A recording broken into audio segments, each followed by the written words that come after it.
Details చూద్దాం. ఆంధ్రప్రదేశ్లో స్థానిక సంస్థల ఎన్నికలపై ప్రభుత్వం వేగంగా కసరత్తు ప్రారంభించింది.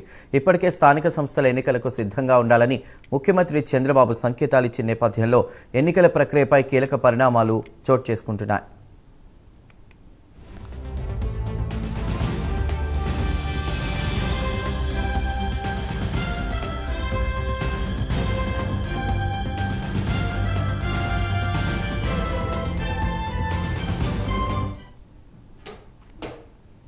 ఈ నెల 6వ తేదీన రాష్ట్ర ఎన్నికల సంఘం మున్సిపల్ పంచాయతీరాజ్ శాఖ అధికారులతో కీలక సమావేశం నిర్వహించనుంది.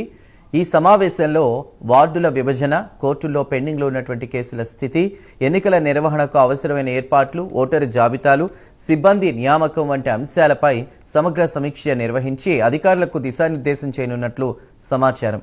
ప్రభుత్వ ప్రణాళిక ప్రకారం ముందుగా మున్సిపల్ ఎన్నికలు, ఆ తర్వాత ఎంపీటీసీ, జెడ్పీటీసీ ఎన్నికలు, చివరిగా సర్పంచ్ ఎన్నికలు నిర్వహించే అవకాశం ఉన్నట్లు తెలుస్తోంది. అన్ని స్థానిక సంస్థల ఎన్నికలను అక్టోబర్, నవంబర్ నెలల్లోపు పూర్తి చేయాలనే ఆలోచనలో ప్రభుత్వం ఉన్నట్లు సమాచారం. దీంతో రాష్ట్ర రాజకీయాల్లో స్థానిక ఎన్నికల వేడి మరింత పెరగనుంది.